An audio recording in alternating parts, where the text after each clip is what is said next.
show you just a few other things. If you need to move around your blocks into a different order, let's say you want to have this image above paragraph 4, there are a few ways you can move this around. If you click on the image block and select it, you can drag the blocks within the list view, or you can use these up or down arrows to reposition the block. And as I click, you can see it is moving it to different positions. If you accidentally delete something you don't want, or you add something you didn't want, the block editor also has an undo feature, just like you're probably used to in other programs. So you can see this up here, undo or Command Z on my Mac. You type too many O's there, just hit the undo, and it will remove the last thing that you did.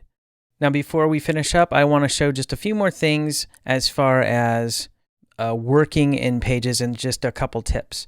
First of all, when you create a new page, it will not be published on your website until you click Publish. So as long as you don't click Publish, it will not be visible to anyone in public. Instead, what you can do is save it as a draft. And once it's saved as a draft, and we go out of here, you can see it will be labeled as a draft. This sample page is not a draft, it's actually published. So let's open this back up. And once you are ready to publish your page, let's go back to our other one. You can click Publish, and then it will be live on your website. One thing that I highly recommend as you're going through is the preview feature. So as you can tell, what you're seeing here is not the entire website, and that's how WordPress works, and sometimes is a little surprising to people. But what we're actually looking at is only the content area of this page. So this does not include the header, where we will see the title and the logo and the menu. It doesn't include any sort of sidebars where we might have widgets or other elements, and it does not include the footer where we will have other elements. Most of that is edited from the customized settings. So what we're looking here, it zeroes in only on the unique content that is part of this page. Everything else is sort of a global setting that is managed elsewhere. So with that said, it's always good to preview your page. And when you preview your page, there are a few options. You can, by default, it will be set on the desktop view, which is what we're looking at now. If you click tablet, it will shrink down the view so you can get an idea of how this will format itself on a tablet, and then the same for a mobile. But what I highly recommend, time to time as you're working through your pages, is to click the preview in a new tab. And so this just opened a new tab, and this will plug in that content into the full website view. So as you can see here, it's formatted a little bit differently. It has it's kind of narrow, and then here's the footer, and then here's the header.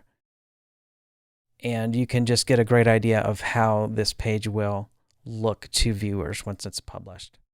If we head back here and let's say we want to change the color of this to purple. Let's save the draft, and then we can go back to preview in a new tab, and we can see the difference here and see how it's going to go. One more thing that's handy is if you are logged in to your WordPress website, you will see a black admin bar across the top. Some people get worried about this, but this is not visible to anybody except you or anyone else who is a user on this website and they are logged in. So when you are logged in as an admin to your WordPress website, the bottom of your pages will have a small edit link.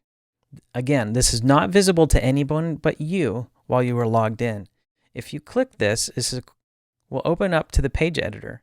So that is just a handy way to get to a specific page in the page editor. You'll also see at the top an edit page link, which does exactly the same thing.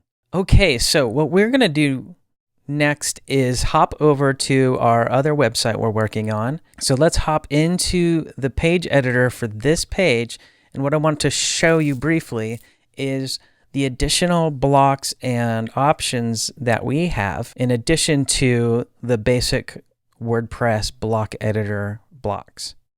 Okay, so here we are looking at our home page. I just want to point out there are a few additional tools here. First of all, we see a design library. We see this additional page settings and this additional cadence block controls. And if we click on the block menu here, the block library, we see an entire additional section of blocks. This takes the concepts of the WordPress block editor and adds a lot more functionality to it. And if we click on these tools, we get some additional page settings. These are what are unique to the Kadence theme. And then just a few settings here for the Kadence blocks. So now if we look at the list view of this page, it's going to look a little more complex than what we saw in just the basic WordPress. Okay, what I want to do is show you one sort of section that will help us see the power of how things can be laid out. And I'm looking down here under the what we believe. You see we have kind of 3 columns of content here side by side. So I'm going to click into this image so I can quickly find the blocks that are making this all happen. Okay, so this can be a little confusing to follow, but what we have at the very top level here is a row layout with a section. And inside this section, we have 2 rows here. So the first row is this section here. The second row is this section here. Okay, so these are all like containers, all right? Let's look at this second row. Within the second row is a section, or is 3 sections. So as we can see here, this row layout, if we look over here on the right side, it's set up to have 3 equal columns. So each one of these columns is a container that we can place content. Okay, so we can see the first column, the second column, and the third column. If we expand this first column here, we can see it contains an info box, an advanced text block, and another advanced text block. And as we can see, if we expand the other 2 sections, they are just repeating the same pattern here. I know it can be overwhelming to see all of these things. I really just want to point out the level of complexity you can get to, the level of sophistication you can get to when you're working with blocks. Now, you by no means have to make such a complex page. You can work with real simple stuff, just like headings and images, galleries, paragraphs.